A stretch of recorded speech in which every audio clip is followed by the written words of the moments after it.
Paperback Rocker, episode 71.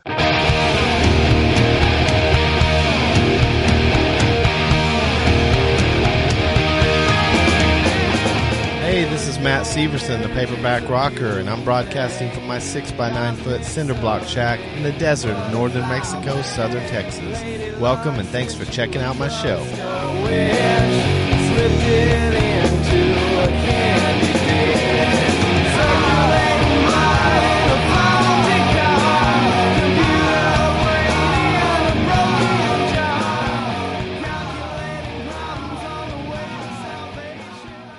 Welcome to the Paperback Rocker Show, where words and music collide. Hey everybody, what's up? It's your old buddy Matt, the Paperback Rocker, returning yet again, like the proverbial groundhog, to read to you from my novel, Blue Whiskey. This will be volume 16, episode 71 overall. You can go back and listen to the earlier episodes. There's lots of interesting shows and music is on them, interviews, lots of fun stuff. So go check that out. If you have an overwhelming guilt or burning desire to compensate people that provide entertainment to you in your life, you can donate to me. There are fees associated with podcasting. And if you like what you hear, you're not having to pay for the audiobook, you want to donate a little something, just go to PayPal, put in my address, which is my email, paperbackrocker@live.com. Drop me a line too, not at PayPal, but at paperbackrocker@live.com. Let me know how you're liking the book. I'm still pretty much convinced that everyone is just robots that are downloading this. So I have yet to hear from any humans. I've yet to hear from any robots. Well, when we last read, Stanton Wheelhouse had just walked off stage from his first show ever at which was at the Thirsty Possum, as I adjust my microphone. And he had a good show. He was unorthodox in some ways. And when he left the stage, he was greeted by his first adoring public. And he became friends with at least about 3 of them or so. And when last we read, Ruben had just given the advice, or Stanton had just mentioned that Ruben had given him the advice to not get into a relationship until he was famous, basically, or successful. Which had the dual purpose of helping me not have to write a relationship with a woman in this book. Okay. One day after 3 straight, we're on page 91. We're nearing the 1/3 completion mark for the book, which would be page 103. Okay. One day after 3 straight weeks of daily partying with my new friends, I realized I hadn't picked up the guitar since my first show, which was now almost 2 months in the past. That was a wake-up call. I told them I would see them when they came into the Possum, but I needed to get more serious about creating art and less serious about talking about it. They wished me the best and resumed their continuous party. And those people he's talking about are with those 3 people: Fiona, the woman who was a writer who wouldn't let him read the book, her writing; Brett, the colorblind painter; and Jack, the Irish poet. Okay? Sorry to interrupt. When I walked back into the saloon, there was a scruffy-looking teenager mopping the floor. "What's the meaning of this?" I asked Ruben, who was wiping the bar in preparation to open. I kept my voice low, but I was hot. "What?" I jerked my head toward the kid. "I didn't know if you were ever coming back to work full-time. He's just here for the evenings. You can still help out before we open. The glasses haven't started washing themselves." I realized how stupid I had behaved and how patient Ruben had been. "I'm sorry, Ruben." "You don't have to apologize, Stanton. You're free to make your own decisions. Remember when we talked about free will?" "Yes," I said. I walked over to the boy and put my hand on the mop handle. He stopped and looked at me with a less than intelligent expression. He was at least a year older than me, but I had become more of a man than a teenager by now, and my muscles were still strong from all the mopping I did before my little lost weekend. "You're fired, kid. Sorry. There's a job downtown at the rendezvous room if you want it." The kid looked at Reuben, and Reuben shrugged his shoulders. He opened the register, pulled out a 20, and laid it on the bar. "Sorry, kid." The kid's eyes lit up, and he hurried over to grab the bill and hustled out. "When did you hire that dope?" I asked. 20 minutes ago. Why do you call him that?" "Most people are smart enough to keep their feet on the dry part of the floor when they mop." I pointed to where the kid had been walking forward into the freshly mopped area. Reuben smiled. "You owe me $20. Welcome back." "Thanks." I walked over to where the kid had left off and started swabbing the deck. I had really missed the activity. When I had mopped all the way to the front door, I went out it and walked around the building to come in through the back door where the floor was dry. I strolled up to help Reuben wash glasses behind the bar. "Reuben, thanks for everything." "You're welcome." We worked for a while until Reuben said, "What's your plan?" "I think I need to stay with you for another 3 months or so, then go to Greenwich Village." "You could do it here," he said. "There's a lot of artists in New Orleans. It's not that different from the Village." "It wouldn't be the same experience." "I know," Reuben said. "It's not." "Do you miss the Village?" "Well, I have a life here. New York kind of chewed me up." "Think it's going to do that to me?" "It might." All right, that's the end of chapter 8. So we will begin chapter 9 at the top of page 93 in this wonderful hardback. Really is a beautiful book.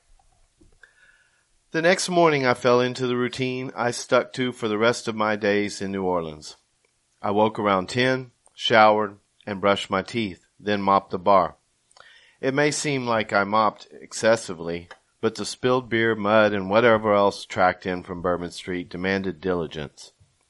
When I finished, I'd hustle upstairs and wake Reuben. He always stayed up late, so he slept longer than me. He liked to get drunk after the bar closed while he played records on the juke. The free jukebox was a big perk for him as the owner.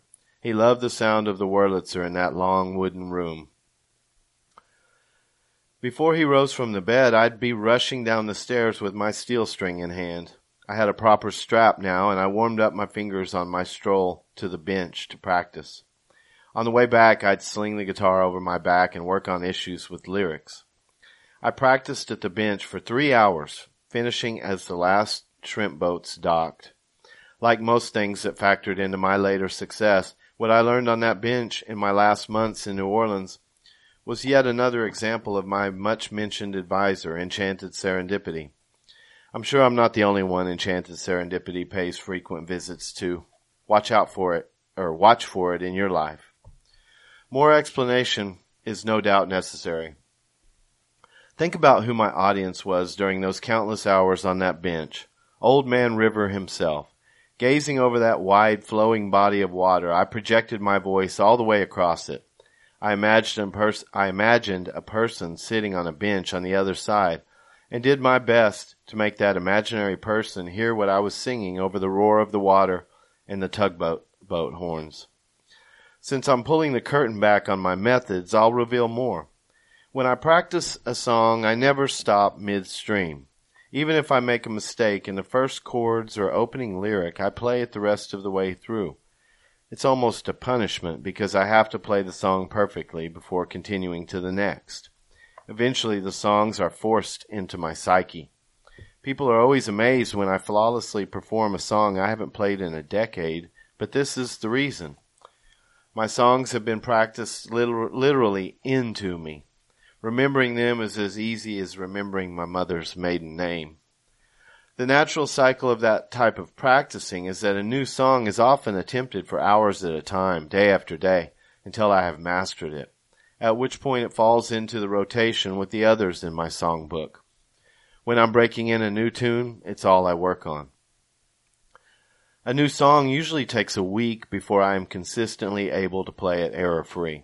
By this time I'm burned out, sick of the song and tired of the grueling practice. That's when I take my foot off the accelerator. For the next week I'll play my older songs, along with the added one, in a more relaxed manner, just enjoying them, but always striving for improvement. The exception to this process is when I'm divinely inspired by something, usually an event in the news like the Kent State shootings or the World Trade Center being brought down by radical Islamists. Those songs, Shoot, Then Aim, and Up from the Ashes, came spontaneously, and they did not take hours of practice to master. Admittedly, they are simple songs compared to others of mine, but I don't question what God gives me. He has a way of putting things more succinctly than I do. Songs like those are born complete. That's when I'm receiving a message from the cosmos. Believe it or don't, it doesn't matter to me. The songs that came in that manner, delivered complete, convinced me of the existence of a higher power. Thus I converted to Christianity on April 4, 1972. The album released later that year, God's Gift, was my first flop, although it is the one I'm most proud of and the one I have received the most positive feedback from my fans regarding. The media crucified me, but the media is godless. The songs on God's Gift were delivered to me in quick succession while I was in Jerusalem studying the Dead Sea Scrolls. It's ironic. The vitriol my actions received during this period was unprecedented.